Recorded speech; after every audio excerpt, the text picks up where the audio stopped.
안녕하세요. 손목교회 성도님들 청년부 담당 최진우 전도사입니다. 여러분의 기도와 관심 덕분에 청년부 수련회가 은혜 가운데 잘 마쳤습니다. 다시 한번 감사드립니다. 한 영혼이 예수님을 만나기까지는 많은 사람들의 중보 기도와 사랑이 필요합니다. 우리 손목교회 청년들을 계속해서 품어주시고 기도해 주시면 금년에도 아이들이 성장할 것이라고 믿습니다. 2022년 2월 22일 화요일 큐티 방송을 시작하겠습니다. 하나님 아버지, 오늘 우리가 함께 하나님의 말씀을 볼 때 깨달음을 주시고 우리의 삶에 잘 적용할 수 있도록 인도하여 주시옵소서. 감사합니다. 예수님의 이름으로 기도합니다. 아멘. 네, 오늘 우리가 함께 읽을 말씀은 마가복음 8장 1절에서 13절까지의 말씀입니다. 그 무렵에 또 큰 무리가 있어 먹을 것이 없는지라 예수께서 제자들을 불러 이르시되 내가 무리를 불쌍히 여기노라. 그들이 나와 함께 있은지 이미 사흘이 지났으나 먹을 것이 없도다. 만일 내가 그들을 굶겨 집으로 보내면 길에서 기진하리라. 그 중에는 멀리서 온 사람들도 있느니라. 제자들이 대답하되 이 광야 어디서 떡을 얻어 이 사람들로 배부르게 할 수 있으리니까. 예수께서 물으시되 너희에게 떡 몇 개나 있느냐 이르시되 일곱이로소이다 하거늘. 예수께서 무리를 명하여 땅에 앉게 하시고 떡 일곱 개를 가지사 축사하시고 떼어 제자들에게 주어 나누어 주게 하시니 제자들이 무리에게 나누어 주더라. 또 작은 생선 두어 마리가 있는지라. 이에 축복하시고 명하사 이것도 나누어 주게 하시니 배불리 먹고 남은 조각 일곱 광주리를 거두었으며 사람은 약 4천 명이었더라. 예수께서 그들을 흩어 보내시고 곧 제자들과 함께 배에 오르사 달마누다 지방으로 가시니라. 바리새인들이 나와서 예수를 힐난하여 그를 시험하여 하늘로부터 오는 표적을 구하거늘. 예수께서 마음속으로 깊이 탄식하시며 이르시되 어찌하여 이 세대가 표적을 구하느냐. 내가 진실로 너에게 이르노니 이 세대에 표적을 주지 아니하리라 하시고 그들을 떠나 다시 배에 올라 건너편으로 가시니라. 아멘. 네, 본문 설명을 하도록 하겠습니다. 오늘 본문을 요약하자면 먹을 것이 없는 무리를 불쌍히 여기신 예수님은 그들이 집으로 돌아가다가 기진하여 쓰러질까 염려하십니다.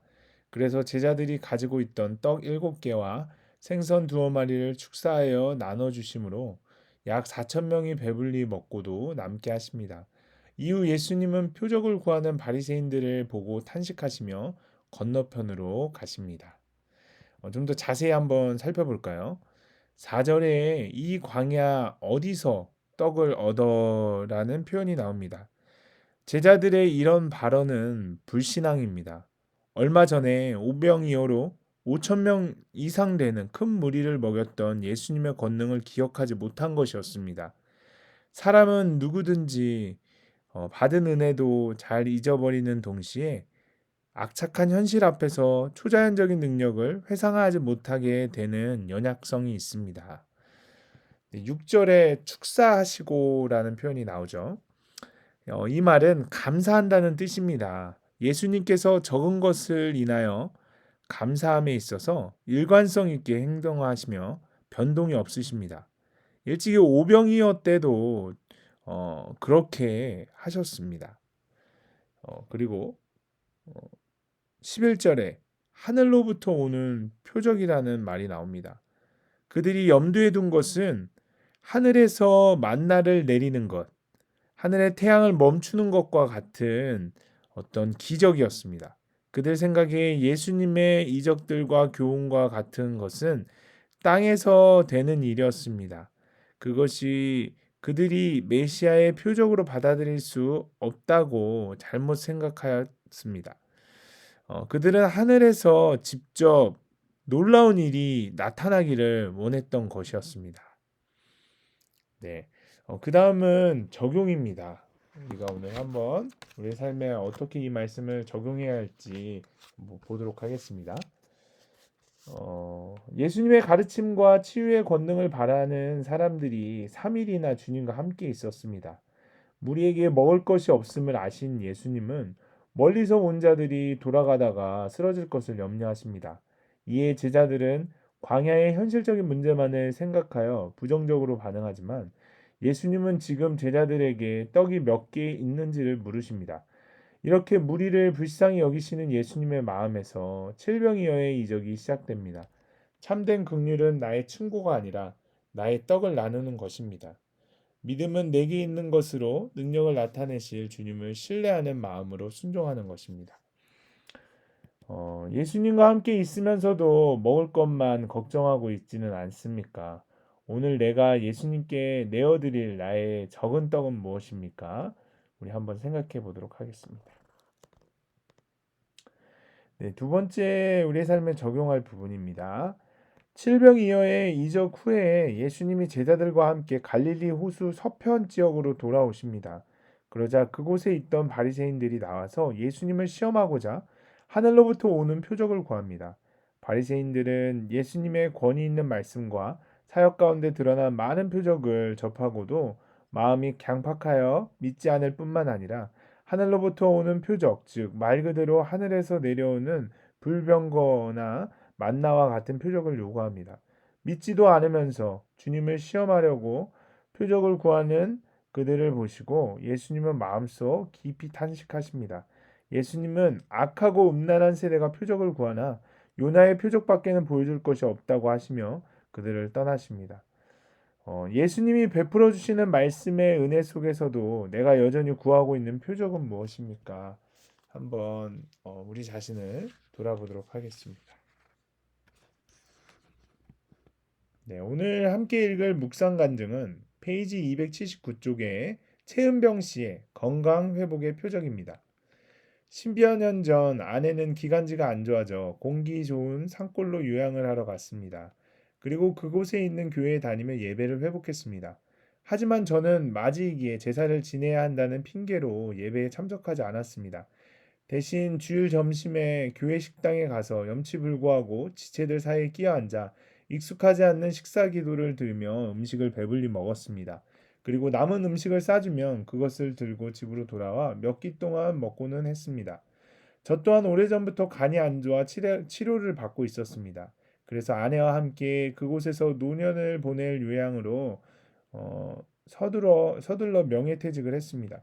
그리고 사계절 내내 등산을 다니며 하나님과 상관없는 무의도식의 생활을 즐겼습니다. 그런 저를 보다 못하신 하나님은 큰아이 가정에 고난을 허락하심으로 저를 부르셨습니다. 하지만 제가 못 들은 채 하며 외면하자 이번에는 부모님의 건강 문제, 큰아이 가정의 붕괴, 손자 양육 문제 등 여러 사건으로 끊임없이 저를 찾아오셨습니다. 결국 내 힘으로 아무것도 할 수 없어 영육이 기진해져서야 비로소 저는 말씀이 갈급한 아내를 따라 믿음의 공동체에 속했습니다. 하지만 그때도 말씀을 귀등으로 듣고 세례를 받으라는 지체들의 권면에도 제사 문제로 부모님이 돌아가신 뒤에 받겠다며 1년이 넘도록 버텼습니다. 그러나 말씀을 들을 때마다 저의 자녀와 물질 우상, 탐심의 죄가 깨달아져 가슴이 먹먹해졌습니다. 이후 소그룹 모임에서 그동안 내 연약함을 숨기려고 지체들의 권면을 거절해왔다고 고백하며 저의 교만을 회개했습니다. 그리고 말씀으로 양육을 받은 다음 많은 지체의 진심 어린 축복 속에 두 눈 가득 눈물을 머금은 채 세례를 받았습니다. 그 뒤 믿지 않으시는 어머니는 제사 때 서서 기도하는 제 모습을 보시고 집안 망칠 놈이라며 조롱과 핍박을 하셨습니다. 그러다가 뇌경색 초기 증상으로 치료를 받고 계시던 아버지께서 지난해 설날 연휴에 갑자기 쓰러지는 일이 발생했습니다. 아버지는 급하게 병원으로 옮겨져 경동맥류 수술을 받고 겨우 목숨을 건지셨지만 골든타임을 놓쳐 왼쪽 손발의 움직임이 매우 불편해지셨습니다. 그러나 저는 현실을 받아들이지 못하고 믿음이 없는 어머니와 동생들에게 뇌파에 이상이 없으니 반드시 회복하실 것이라는 헛된 위로를 했습니다. 그리고 주께 아버지의 건강이라는 표적만을 구했습니다.